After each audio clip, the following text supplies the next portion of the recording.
Welcome to Recap King. In this video, we will explain Jamesy Boy. This movie is based on the true story of a teenager who begins to turn his life around with the help of a convicted murderer. Will the atrocities of prison give him new life? Let's find out in Jamesy Boy. Jamesy Boy begins by showing a young man named James Byrne who is being paralyzed by a prison warden for causing trouble on the bus that took him to prison, even though it was his first day in prison. James was jailed for selling guns, drug possession, and illegal possession of firearms. Several years earlier, James' mother, Tracy, had tried to get him into a high school, but James was immediately rejected by the school because he lived his life as a teenager who often did trouble and often committed crimes that made him often in and out of prison. James and his mother finally returned home, where he looked very disappointed that no other school would accept a troubled young man like him, even though he had behaved well over the past few months. When he was about to take milk from the refrigerator, he saw that a police detector was attached to his feet because he was still under city arrest.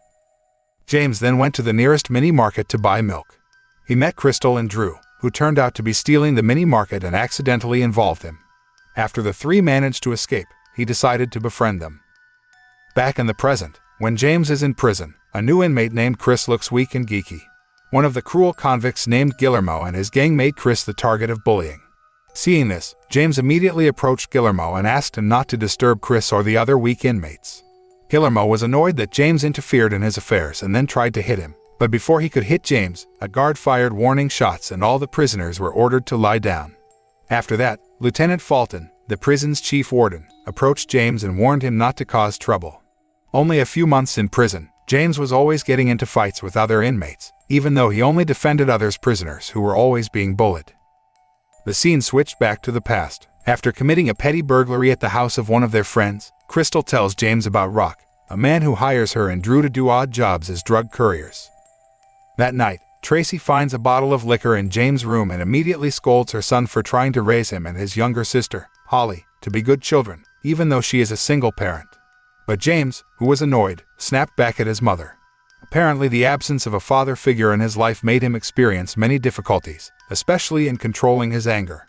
Tracy reminds her son that they are close to his legal appeal, but he defies his incarceration by cutting off his ankle bracelet. Back to the present, Guillermo and his gang try to stab James in the bathroom.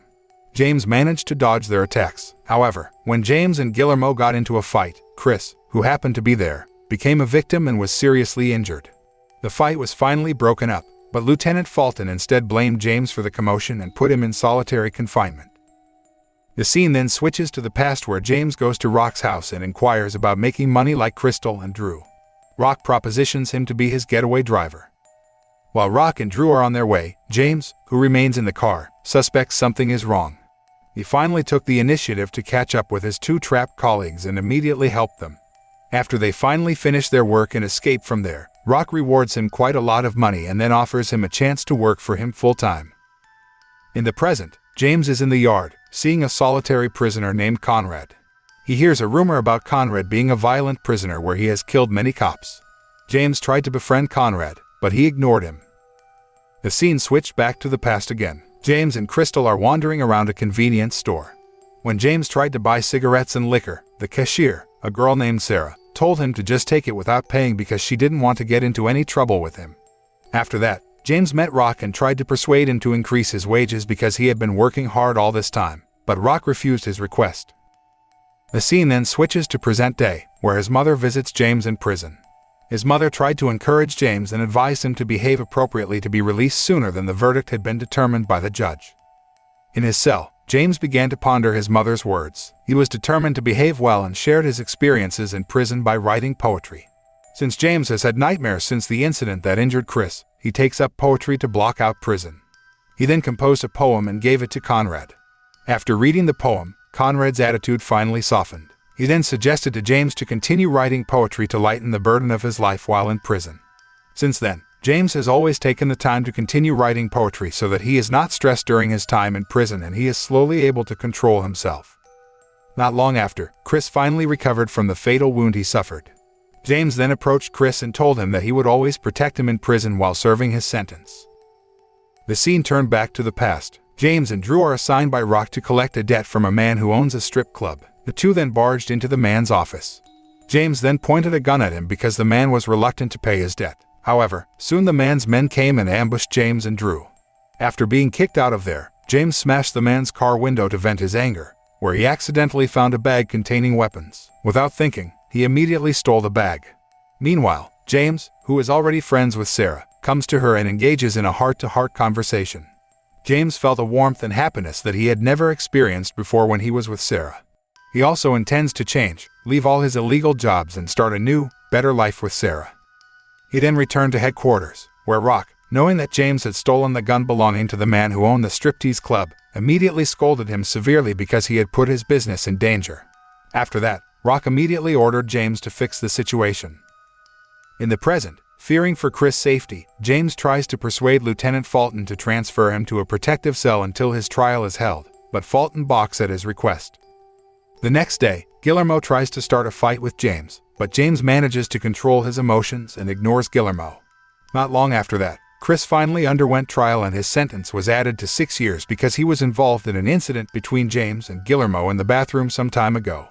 Knowing this, James immediately felt guilty for Chris.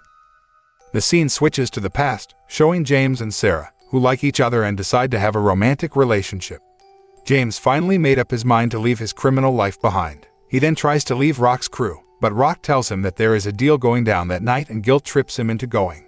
Rock said that he had found a customer who would buy all of the weapons that were stolen by James some time ago and would give a hefty reward for him.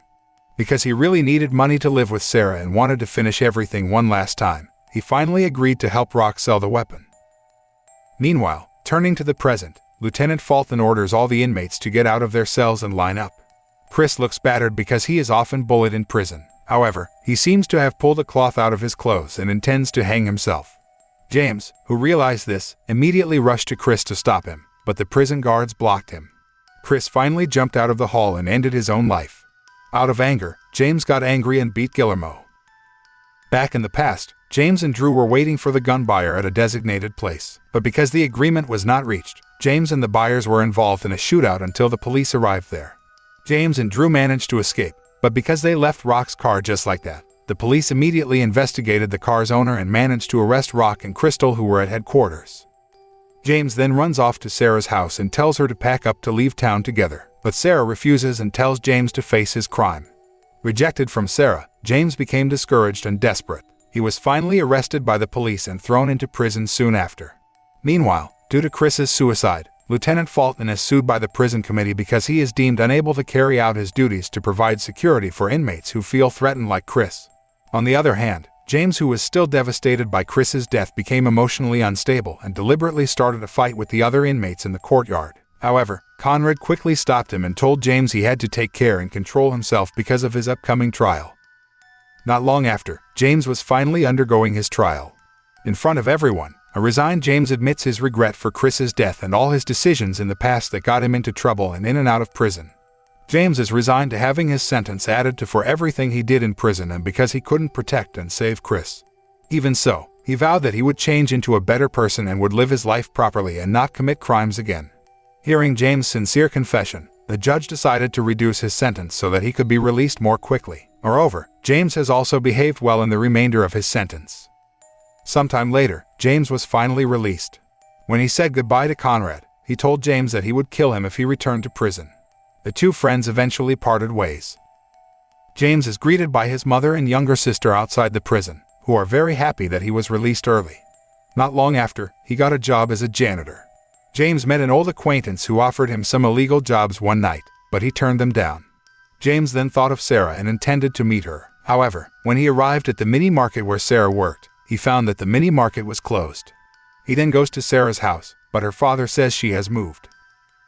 The film ends by showing James, who finally reunites with Sarah. However, now Sarah is engaged to another man and is very happy with her life. Even so, Sarah was very happy to finally meet James again and find out that he had changed.